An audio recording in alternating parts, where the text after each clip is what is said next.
Dean tossed the copper dough scraper across the counter. It stopped beside my hand as he introduced himself to the morning crew as the bakery's only decision-maker. He called me just kitchen help with spreadsheets, then ended my position immediately. The deck ovens hummed behind him, steady as witnesses nobody had asked. I pocketed the scraper, removed my keys, and asked whether he was firing me as his sister or as majority manager. He said both. I left without touching recipes, cash, customer files, or tomorrow's dough. Malik took the production clipboard, and I said scheduled wages still mattered. At the supply warehouse, I opened my equipment company's binder and listed only serial numbers I could verify. Anger wanted a speech. Ownership required an inventory. 2 days later, Claire Wu called from the bank. Rosa, Dean listed 2 ovens as expansion collateral. Our attachment names your company. Who owns them? I did not answer from memory. I told Claire I would confirm the records and return her call by noon. Then I drove to the family bakery before opening, when the front windows were dark and the proofing cabinets clicked in the back. Dean had changed the office lock, but the equipment was visible from the production floor, and Malik met me at the side entrance with a visitor log. We photographed only cereal plates on the 2 deck ovens, 3 spiral mixers, the rack washer, and the delivery van. I did not open drawers or copy bakery files. 7 years earlier, after the electrical fire, the building insurer had replaced walls and wiring, but not every machine. My savings had covered the gap through Alvarez Equipment LLC, the company my accountant had insisted I create. The machines had never become family property merely because family hands used them. By 8:30, I had 6 serial numbers and no accusation. At the supply warehouse, the binder smelled faintly of paper dust and vanilla from years stored above recipe notebooks. The invoices matched the cereal plates exactly. Each showed Alvarez Equipment LLC as buyer, with my business address and the old supplier's payment confirmations attached. I found the symbolic lease too, $1 per month for the first 5 years, then a renewal at the same rate unless either side gave written notice. I had chosen that absurd figure because the bakery was recovering and because Dean had called my contribution temporary family scaffolding. Temporary scaffolding, it turned out, could hold up an entire expansion proposal. I scanned the purchase pages, the lease, and the insurance schedules, redacting account numbers before sending them to Claire. My message said only that the listed assets appeared to be owned by my company and that I was reviewing whether anyone had authority to pledge them. I copied Dean. Facts should arrive in daylight, not through a side door. Dean called within 4 minutes. His voice had the polished patience he used on difficult suppliers. He said I was confusing paperwork with reality, that the ovens had lived in the bakery for 7 years, and everyone understood they belonged to the business. I asked him to identify the transfer document. He answered with history. Dad wanted growth, Mom worked until her wrists ached, he negotiated flour contracts during the fire recovery. All true, none responsive. When I repeated the question, he said, "Don't turn a family technicality into a weapon." That clarified enough. He did not think he had taken something.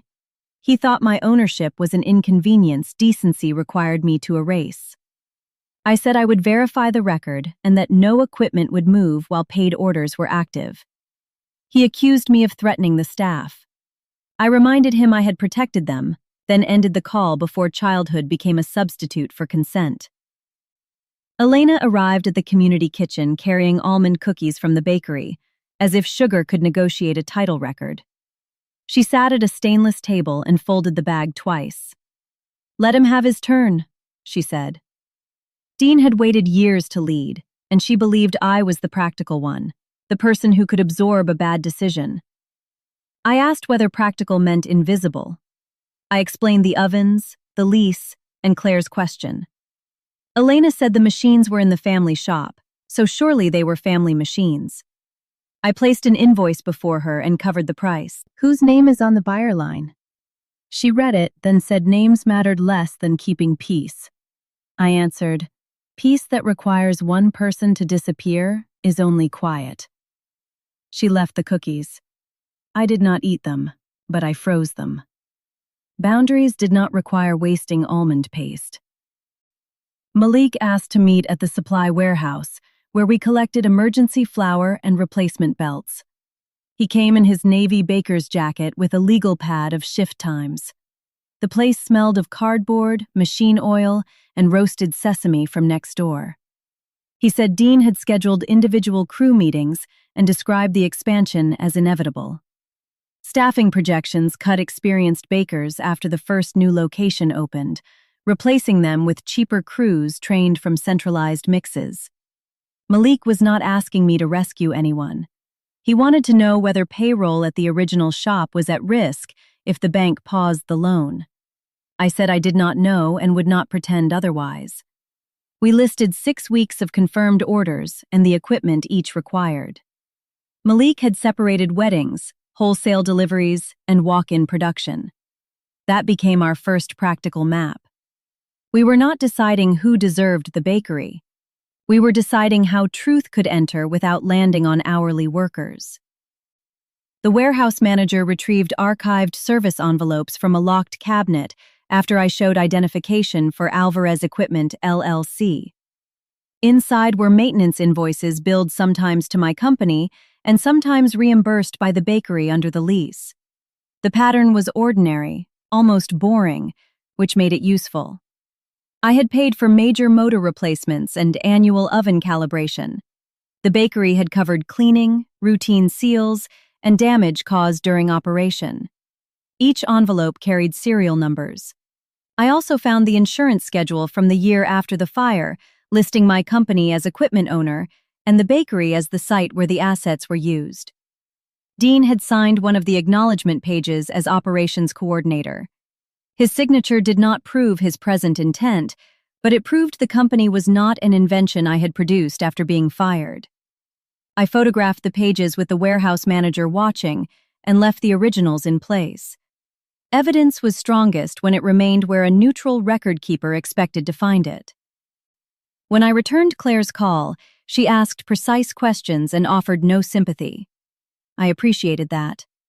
The bank needed to know whether the collateral list accurately reflected assets the borrower could pledge.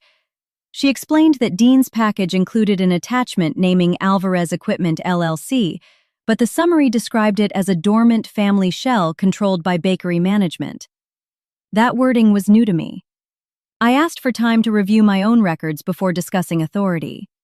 Claire said the loan had not closed and that verification was routine, especially because the expansion depended heavily on equipment value. She would request clarification from Dean and schedule a meeting if the documents remained inconsistent. I heard keyboard taps, then silence. "For the record," she said, "are you authorizing the bakery to pledge these assets?" I said no, not at that time. The word felt less dramatic than Dean's firing and more consequential. A boundary often entered the world as a small, grammatically complete sentence. Dean's pressure campaign began with efficiency. He told suppliers I had left abruptly and might contact them in confusion. He asked the bookkeeper to route all equipment questions through him. He also sent me a family group message saying he hoped I would not punish everyone because my role had changed. I answered once, attaching the lease notice clause and asking him to preserve all equipment, insurance, and loan records. I did not debate him in the group chat. By evening, 2 cousins I had not spoken to in months sent variations of the same message. Dean had finally taken responsibility, and I should not sabotage progress. Their concern arrived without a single question about what I owned. I muted the thread. Then I called our commercial insurer and confirmed that the equipment schedule still named my company. The representative would not interpret ownership, but she sent certified copies of the last 3 annual schedules. Dean had approved the location and values each year. Family technicality was accumulating dates, initials, and premium notices. I met an ordinary business attorney in a small office above a pharmacy, not because I wanted a courtroom, but because I wanted to avoid making reckless moves. She reviewed the lease and told me the useful questions were practical. What assets were documented? what notice the agreement required, what orders were pending, and whether a temporary license could prevent avoidable losses. She did not promise victory. She warned that family businesses often mixed habits with rights until everyone believed the habit was the right. We drafted a written 6-month transition offer. The bakery could continue using the ovens, mixers, racks, and van at a reduced market rate, while Dean corrected the loan package or arranged replacement financing.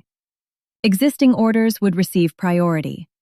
The offer prohibited pledging the assets without my written consent and required current insurance.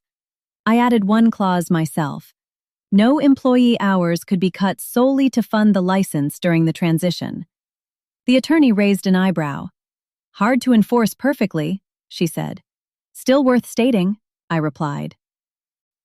I delivered the offer at the family bakery during the quiet hour between breakfast and lunch production. Malik stayed with the crew while Dean and I stood near the office. I wore my navy coat instead of an apron because I was not returning to my old role. Dean skimmed the first page and laughed. He called the rate extortion, even though it was below the independent estimate attached. He said the bakery had maintained the machines, built their value, and made my shell company meaningful. I pointed to the service records showing who had paid for what. He refused to look.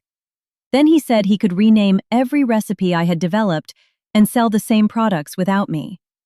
I said the traditional family recipes were not mine, and I would not claim them. My original production manuals were separate, but not that day's issue. He threw the offer onto a flour sack. The copper scraper in my pocket felt heavier than metal. Dean's next move was almost clever. He offered Malik a regional production title if he would sign a statement saying the ovens had always been treated as bakery property. Malik asked whether the statement concerned daily use or legal ownership. Dean said the distinction was lawyer language. Malik declined and sent me a photograph of the unsigned statement, but I asked him not to forward private staffing files or record conversations. I needed witnesses to remain employees, not become spies. That evening, Malik and I met at the community kitchen, a licensed shared facility operated by a neighborhood nonprofit. We walked through its 2 convection ovens, limited mixer capacity, and narrow cold storage. It could not reproduce the bakery's full volume, but it could handle a temporary wholesale schedule and several weekend orders. I paid for a 2-week reservation from my own company account. Malik said, "You plan exits before arguments." I told him flour taught that habit. Once dough overproofed, speeches did not put the air back in. Claire sent a formal list of questions to both Dean and me. She wanted the purchase chain, current ownership, lease status, insurance, authority to pledge, and any transition arrangement. Dean responded that Alvarez Equipment LLC had no independent operations, that its sole purpose was supporting the bakery, and that family management had always controlled its assets. The first 2 claims were partly true. My company owned equipment and collected symbolic rent. It did not have employees or a storefront. The last claim was not.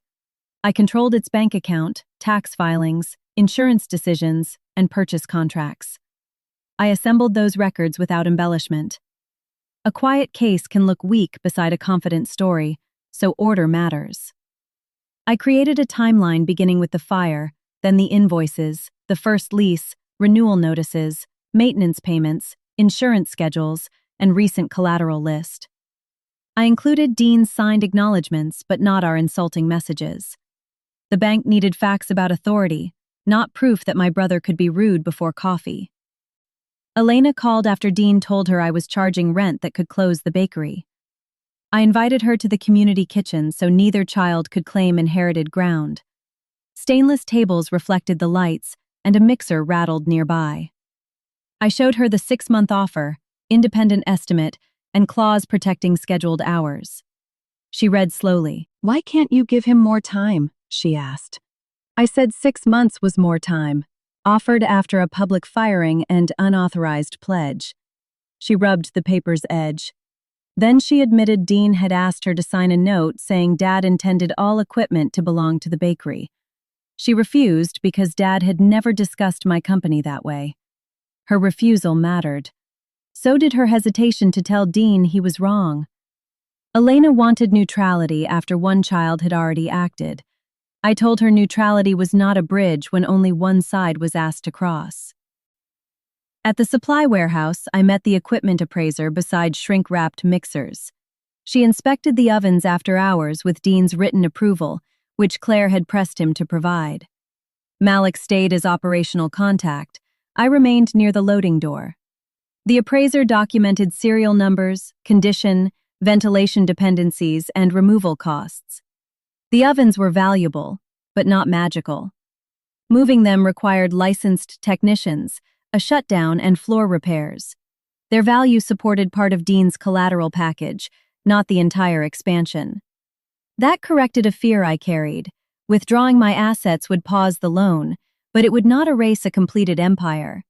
There was no empire, only projections leaning on equipment Dean did not control.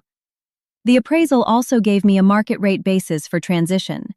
My offer was confirmed as modest. Dean received the same report and replied that market rates did not apply between siblings. Apparently, market value became family only when he needed to borrow against it. The first real cost arrived Friday. A longtime hotel client heard rumors about equipment removal and suspended a standing order until production certainty improved. Dean blamed me in a staff meeting. Malik later gave me the facts. The hotel manager had asked for a continuity plan, received 3 answers, and paused. I had contacted no customers and would not solicit bakery accounts. Still, uncertainty had a price, and I had helped create the moment when hidden assumptions became visible. I reviewed the transition offer again. I considered extending it to 9 months, then stopped. Dean had not accepted 6, corrected the collateral description, or withdrawn his staffing plan.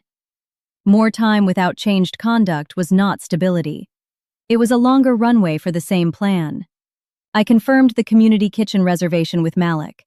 We would build independent wholesale work from suppliers and contacts that belonged to us personally. Boundaries needed income, not just vocabulary. Dean proposed a private settlement at the bank office before Claire's formal review. He arrived in his dark suit with a thick folder that was mostly projections. He offered me a small percentage of the future chain in exchange for transferring the equipment company immediately. The percentage had no voting protection, guaranteed salary, or limit on dilution. I asked whether experienced staff would keep their hours. He said staffing could not be emotionally managed. I asked whether he would acknowledge lacking authority to pledge my assets. He said that would weaken the bank's confidence. His offer required me to repair his credibility by surrendering the fact that had damaged it. I declined. He reminded me that he held the majority management vote after Elena transferred part of her interest. I said bakery control did not transfer control of my company. "You're choosing paperwork over blood," he said. "No," I answered. "I'm refusing to let blood sign my name." After the meeting, Claire asked me to remain for 10 minutes. She did not discuss Dean's confidential finances. She explained only that the bank would compare the borrower's statements with the title and authority records, and that any decision would depend on a corrected package. I asked whether my refusing consent automatically killed the loan. She said no. Dean could replace collateral, reduce the project, bring in equity, lease equipment under acceptable terms, or withdraw. The bank's concern was accuracy and repayment capacity. That mattered to me because I did not want a fairy tale lever where one folder destroyed his future. I wanted my property removed from a plan I had not approved. Claire also asked whether my 6-month offer remained open. I said yes until its stated deadline. She noted that answer without praise. On the elevator down, I realized fairness could feel strangely unspectacular. No one clapped. A fluorescent light buzzed overhead, and a man carrying printer toner asked me to hold the door. I did. Ordinary life continued, while leverage changed hands. The warehouse document check produced one uncomfortable surprise. An archived email chain showed Dean had asked my accountant 5 years earlier whether Alvarez Equipment LLC could be folded into bakery management for simplicity. The accountant had replied that any transfer would require my approval and written documents. Dean answered, "Understood. Rosa can sign when we reorganize." I had never been copied. He knew my company existed and knew my signature was required. Yet another message from the same year showed him paying a renewal invoice from the bakery account and describing it as our equipment shell. The records did not show a forged transfer or a secret sale. They showed a belief hardening over time. Because he expected me to agree eventually, he treated future consent as current authority. That was the midpoint I had not wanted. A forged invoice would have made him easier to dismiss as a criminal stranger. Instead, my brother had preserved the paperwork and erased the person whose decision it recorded. Entitlement had worn the clothes of efficiency. I sat in my car outside the supply warehouse and let the distinctions settle. Dean had not fabricated my signature. He disclosed the company in the loan attachment, then described it as dormant, familial, and controlled by him, as though my ownership were ceremonial. The betrayal was not that he believed documents were false. It was that he believed I would never enforce them against his ambition. That explained the public firing. He needed the staff to see me as subordinate before the bank asked whether I was an owner. He tried to establish the story socially before anyone inspected it financially. I called my attorney and asked whether the evidence changed our approach. She said it strengthened the need for clear notice, but did not justify accusing him of forgery. So I revised my language. I would not say Dean stole the ovens. I would say he lacked authority to pledge them and had been told my consent was required. Precision protected everyone who had to live after the argument. I sent Dean formal notice that Alvarez Equipment LLC did not authorize any collateral pledge and that the symbolic lease would end under its written terms.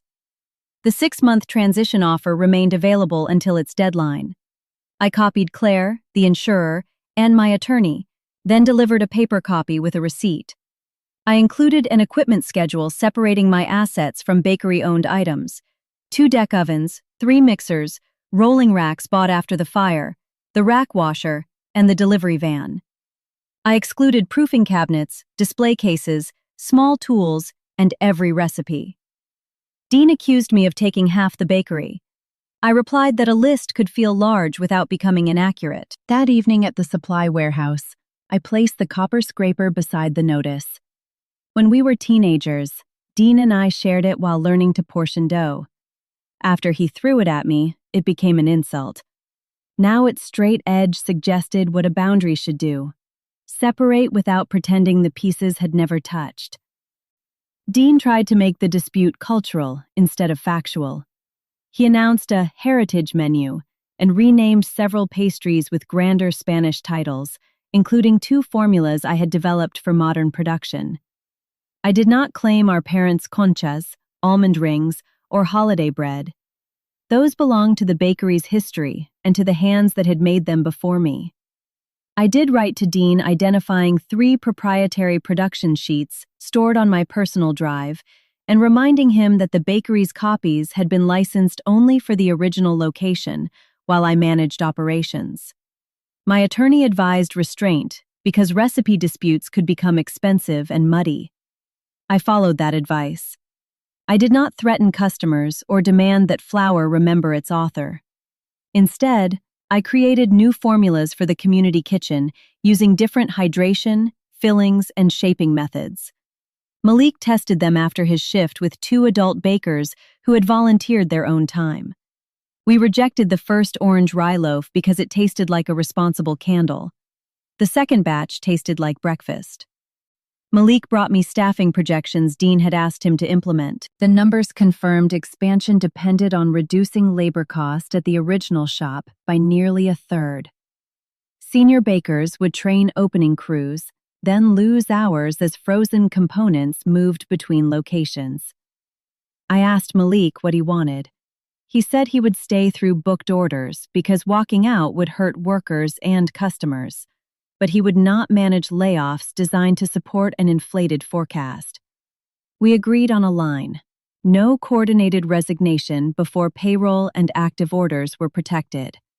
Anyone considering a cooperative would receive the same information, no pressure, and time to decide. Malik drafted a summary of possible wages, risks, and ownership contributions. I corrected one optimistic sales estimate. Trust did not improve when friendly numbers lied more politely. We scheduled an after-hours community kitchen meeting for interested adult staff. The meeting drew 9 people: bakers, counter staff, and a driver. I began with what I could not promise: the bank outcome, immediate full-time hours, the family bakery's future, or a painless transition. I explained that my equipment dispute was separate from their employment choices, and nobody owed me loyalty because Dean had humiliated me. Malik presented the community kitchen's capacity and a conservative 6-month budget. We could begin with wholesale bread, weekend pickup, and a limited pastry line. A counter supervisor asked why the next business should depend on one sibling's mood, and the cooperative idea took shape. We discussed member shares, voting, probation periods, and transparent pay bands. No vote was taken. People carried the summary home. One baker asked whether ownership percentages would be visible. I said yes. Hidden ownership had already cost enough. As we stacked chairs, Malik said the room was not glamorous. I told him neither was solvency, but both improved with good lighting. Supplier accounts became the next test. Several vendors knew me because I had negotiated flour, butter, and packaging for years, but the family bakery's contracts belonged to the bakery. I did not redirect orders or use confidential prices. I asked for new business quotes under a proposed cooperative name and disclosed that we were not yet operating. Some vendors declined. 2 required deposits we could barely afford. The flour mill offered standard wholesale terms after Malik and I provided references and a cash flow plan. It was a smaller line at a higher price than the family shop enjoyed. We accepted. I sold an unused personal car, not the bakery van, to fund my cooperative share and kitchen deposits. The decision hurt. The car was the first thing I had bought without family discussion. Yet turning an asset into working capital felt different from surrendering it to Dean. Consent changed the weight of sacrifice. One choice emptied my parking space. The other would have emptied my name. Dean let the transition deadline pass, reduced Malik's administrative hours, and removed him from expansion planning. He did not cut the production crew yet because booked orders required them. Malik documented his schedule and kept working. I offered to cover lost income from my company, but he refused. "You are not buying my position," he said. He was right. Support could become control if money rewarded agreement. We settled on paying him only for separate recipe tests and cooperative planning off bakery time, at a written rate approved by the group. Dean then sent Elena to ask whether I would sign a 1-page collateral consent limited to the loan period. I read it. The consent allowed replacement liens, substitutions, and extensions without further approval. I returned it unsigned with 3 questions highlighted. Elena looked embarrassed. I said she had not written it and did not need to defend it. "I keep carrying messages because neither of you listens," she said. "I listen," I answered. "I am declining." A mediator proposed by the bank held a voluntary session at the bank office. Claire did not attend. Dean wanted permanent transfer of the equipment at depreciated book value, paid over 5 years from expansion profits. I offered either the 6-month license at appraised rent or a direct sale at independent market value with a substantial deposit and clear payment security. He called both punitive. The mediator asked what he would consider fair if the equipment belonged to an unrelated company. Dean said the comparison was offensive because I was his sister. The mediator waited. Dean admitted he expected family to accept risks outsiders would reject. I said family could choose generosity, but choice vanished when generosity was entered on a loan form before being requested. We made no deal. Still, the session narrowed the conflict. Price was not the obstacle. Dean needed me to confirm that my contributions were available whenever his plans required them. I could not sell him that. Elena returned to the community kitchen without cookies. She had read the insurance schedules in the accountant's email. For the first time, she said Dean was wrong to describe my company as controlled by bakery management. Then she added that I should fix the problem because I was better with details. I laughed, not kindly, and regretted the sound. I told her competence was not a sentence to lifelong cleanup. She asked what I wanted from her. The answer surprised us. Stop asking me to surrender and start telling the truth about what she knew. She did not have to choose my new business or condemn Dean forever. She only had to refuse false statements and stop carrying pressure disguised as peace. Elena said she would attend the bank meeting if invited, but would not tell either of us what to sign. It was a small, late shift. I accepted it without calling it reconciliation. A door could open 3 inches and still not be safe to walk through. With the lease ending, I requested removal estimates from licensed movers. Each plan had to protect the building, food safety, and paid orders. Malik mapped production so the deck ovens could be disconnected after the final weekend wedding order and before the next wholesale cycle.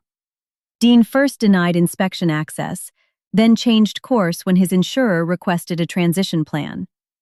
We selected a date 3 weeks after the bank meeting, contingent on a temporary license. Movers would crate mixers first, then the rack washer, then the ovens over 2 nights. The van would transfer last. I required bakery representatives to verify serial numbers and condition beside my technician. No one would arrive by surprise. No refrigeration would be touched. No dough would be left half-baked. I sent the schedule to Dean and Claire.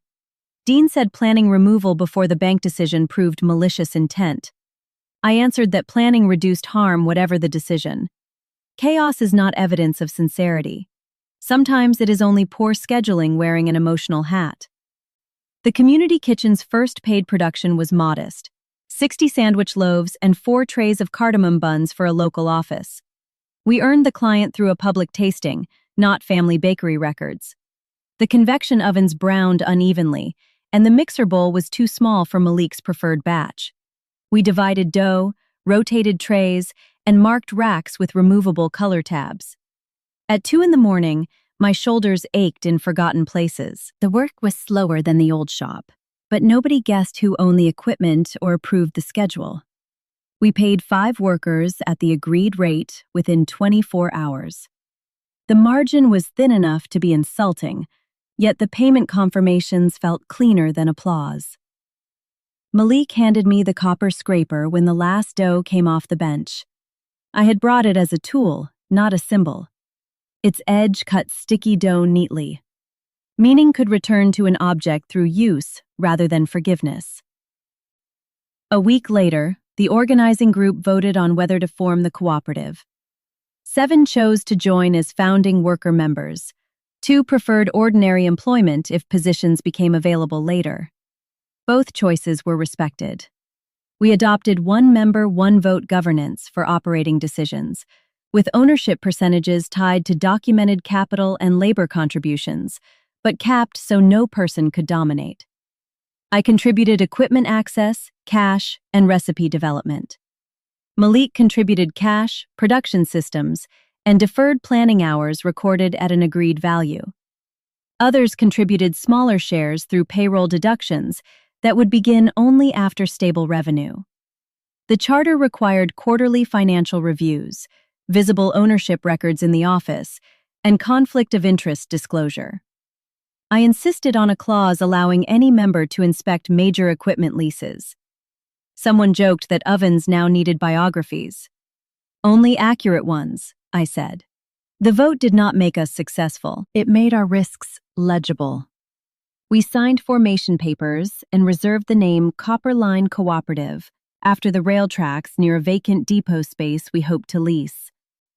The old train depot belonged to a local property group renovating the district.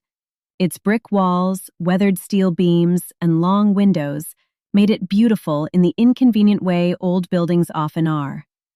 The floor sloped, plumbing stopped in the wrong corner, and pigeons had strong opinions about the rafters. Still, the main hall could hold 2 deck ovens, a retail counter, and a visible production line. A side room could become dry storage, the former ticket office could hold cooperative records. We negotiated a lease contingent on permits, ventilation approval, and financing. The landlord offered a modest improvement allowance because an operating bakery would draw morning traffic. We still needed member loans and a community development loan for construction. I presented conservative sales estimates, including the cost of moving my equipment and buying smaller tools we did not own. No one called my company a shell. They asked who had authority to sign, and I showed them. Respect was not warmth. It was the ordinary practice of asking before using another person's name.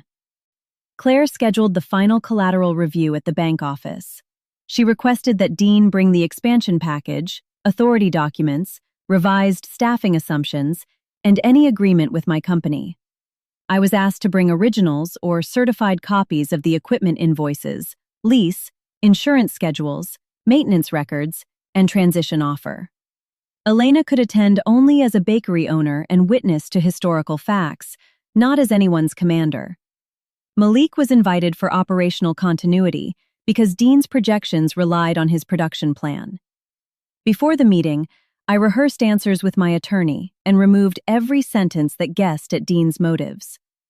We arranged the documents by serial number, not by emotional importance. Oven 1 had an invoice, payment record, insurance line, maintenance history, and lease reference. Oven 2 had the same. The mixers followed. The copper scraper lay beside the folders because I needed it later for crate markings, though my attorney looked at it and said, "That is either grounding or theater." I told her it could be both if I kept it off the agenda. Dean made one last attempt the night before the meeting. He came to the family bakery after closing while I was there for a scheduled serial number verification with the mover. He stood between me and the large oven, not threateningly, but as if blocking the view could change the plate. He said the bank would reject the expansion and everyone would blame me. I said the bank might approve a corrected smaller plan, but that was his decision to pursue. He offered to restore my operations title if I signed consent. I asked whether I would have authority over staffing and equipment. He said final decisions had to remain unified under him. The offer was my old labor without my old influence, wrapped in a better label. I declined. Dean's face softened for 1 second. He said he had always believed I would be there when the bakery needed me. I answered, "You confused reliability with surrender." Then I recorded the serial number on the mover's form and stepped around him. That evening, Elena waited near the bakery's front counter. She touched the worn wood where our father had counted coins after closing. Dean had told her the expansion was his chance to prove he had not wasted years in the business. I understood that hunger. For 7 years, I ran production while Dean handled sales, and increasingly spoke as though visibility were leadership. Our parents praised him for bringing opportunities, and praised me for preventing disasters. One role made stories, the other made mornings possible. Elena admitted she transferred him additional management shares because she thought a clear leader would prevent conflict after retirement. She had not asked how bakery authority might be mistaken for authority over my assets. "I made him louder," she said. I told her she made a choice, but Dean made his own. She asked whether I could forgive him if he signed a fair transition. I said a contract could settle equipment. Trust would require different evidence. The bank meeting began without drama. Claire placed water glasses at each seat and stated that the purpose was to verify collateral authority and determine whether the expansion package remained accurate. Dean presented first. He argued that Alvarez Equipment LLC had been created solely to benefit the bakery, that the bakery had possessed and maintained the machines for 7 years, and that family management reasonably understood them as operating assets. He emphasized that he had disclosed the company in an attachment. I agreed with that final point. He had not hidden its existence. Claire asked whether disclosure established his authority to pledge its property. Dean said control had been practical rather than formal. Malik looked down at his hands. Elena did not intervene. When my turn came, I said I was not asking the bank to punish Dean or declare ownership of the bakery. I owned specific equipment through a separate company, had leased it for use, and had not authorized collateral.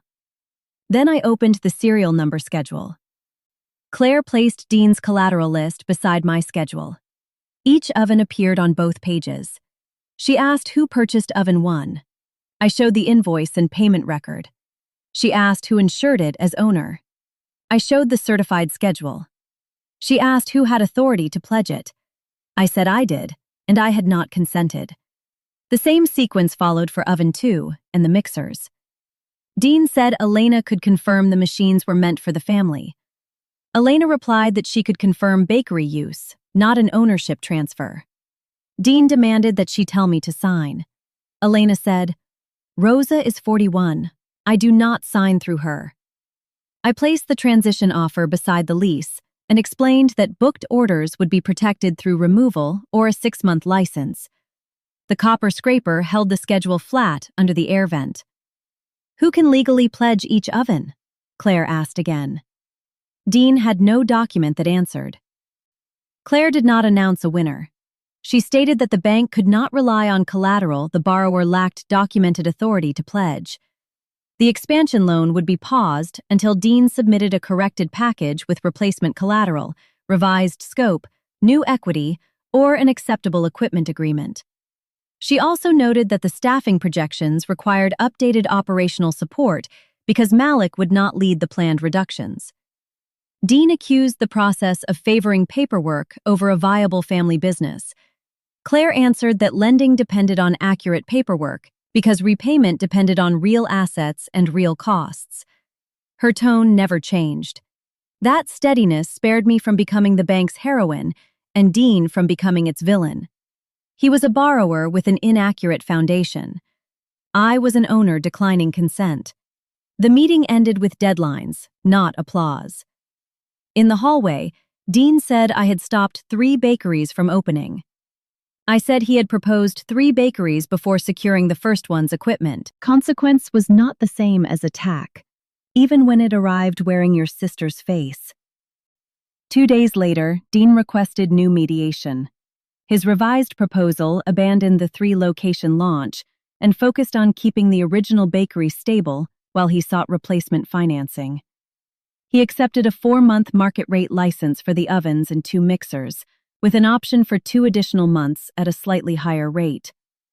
The rack washer, extra mixer, racks, and van would transfer to the cooperative on the scheduled dates. The bakery would maintain insurance, pay the license monthly, and make no collateral pledge. In return, I extended use through the peak holiday period and confirmed that existing customer orders could be completed. We also agreed on a neutral inventory inspection and a communication to staff stating that the expansion was delayed and operations would continue on a smaller scale. Dean refused to apologize for firing me. I did not make an apology the price of protecting workers. A contract was enough for that purpose. I signed as manager of Alvarez Equipment LLC, not as his sister. The distinction hurt, but it held. The first removal night began after the final paid order cooled on its rack. Licensed technicians disconnected the extra mixer and rack washer, while bakery and cooperative representatives checked serial numbers together. I used the copper scraper to press small blank copper-colored tags onto the crate corners, 1 mark for each item on the schedule. The tags carried no public message. They simply helped us match crates to the movers' numbered forms. Dean watched from the office doorway. Malik supervised sanitation, so no exposed food remained near the work. We did not touch the ovens under the temporary license. The delivery van left last, after its bakery decals had been professionally removed and the fuel log closed. At midnight, the loading area looked wider and sadder. Dean asked whether I enjoyed taking things out. I told him I enjoyed knowing where responsibility began and ended. He said that sounded cold. I looked at the clean floor connections and intact morning schedule. Cold would have been arriving at breakfast, I said. The family bakery adjusted. Dean canceled the rapid expansion, kept the original location, and retained most of the crew through the holiday season, though some hours tightened after large projected contracts disappeared. He purchased one used mixer with a conventional equipment loan and continued leasing my ovens under the agreement. Malik resigned only after the final booked holiday order was delivered and trained an experienced baker to take over daily production, with that baker's consent and additional pay. Several staff stayed because the old shop still suited their lives. Others applied to the cooperative. No one was treated as disloyal for choosing rent over symbolism. Dean launched his heritage menu at a smaller scale and discovered that names did not shorten fermentation. We heard occasional complaints about consistency, but I did not celebrate them. His bakery surviving was not my defeat. My goal had never been ashes. It had been authority over my own assets and a business model that did not require a relative to become smaller whenever another relative wanted to grow. Renovating the depot tested every principle we had written. The ventilation bid came in high, the floor drain failed inspection, and our member loan covered less than expected. We delayed opening by 6 weeks rather than hide the gap. Ownership records were updated when 2 members increased their contributions and 1 chose ordinary employment instead. The cooperative approved each change at recorded meetings. Malik redesigned production around the 2 ovens that would arrive after Dean's license ended, while we used the transferred mixer and rack washer at the community kitchen. On installation day, the ovens entered through the depot's wide freight doors beneath weathered steel beams. The same serial plates Claire had compared at the bank now matched our insurance and lease records in the former ticket office. We opened with a limited menu: orange rye, cardamom buns, seeded loaves, savory hand pies, and 1 almond pastry inspired by family technique but built from a new formula. The line reached the old platform, patient and entirely ours to serve. 6 months after the bank meeting, Copper Line Cooperative had not become a miracle. We had thin weeks, a broken dishwasher pump, and 1 wholesale client who paid with the punctuality of a migrating bird. But payroll cleared. Member reports showed revenue, debt, equipment costs, and ownership percentages without euphemism. Malik led production and trained 2 bakers in scheduling systems he had once been expected to use for layoffs. I managed operations, supplier terms, and recipe development, but my vote counted once. The depot's morning light crossed the brick floor in long gold rectangles, and customers could see dough moving from bench to oven. Dean's license payments arrived on time after 1 reminder. He had begun negotiating to buy replacement ovens rather than extend indefinitely. Our conversations stayed limited to schedules, maintenance, and Elena. That distance was not punishment. It was the shape trust took when it had been reduced to verified tasks. The copper scraper still worked every day, its handle darkened by flour and oil from many hands. 10 months after the firing, the cooperative posted its first modest annualized profit. We voted to build a cash reserve before issuing member distributions, a decision nobody loved and everyone understood. The original family bakery remained open with 1 location. Dean had replaced one of my ovens and arranged to return the second at the end of the final extension. He never offered a full apology. He did send a message acknowledging that my company owned the equipment and that he had assumed consent he did not have. I saved it, not as a trophy, but as the first accurate sentence he had written about the conflict. Elena visited the depot only after she asked whether I was ready to receive her. She stood in the former ticket office reading the posted ownership chart. "I thought peace meant keeping the bakery together," she said.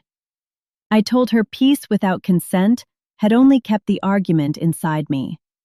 She nodded and did not ask me to forgive faster. Then she bought a loaf at full price. We mounted the copper dough scraper beside the cooperative charter after retiring it from daily use. It was not polished smooth. 1 corner still carried a shallow nick from years of striking stainless counters, and the handle held a faint stain from orange zest. Beneath it, the ownership chart listed every member's percentage, voting rights, and contribution record in plain view. I had once shared that scraper with Dean because we were learning the same work. He later tossed it at me to reduce that work to a lesser role. During the transition, it marked the crates that moved under documented care. At the depot, it became neither a weapon nor a relic of grievance. It became proof that a tool could change meaning when the hand holding it changed its terms. I did not win by closing my brother's bakery. I won the quieter thing, the right to decide what I would build, lend, sign, and leave. For another original story about evidence, boundaries, and an earned countermove, stay for the last quiet word.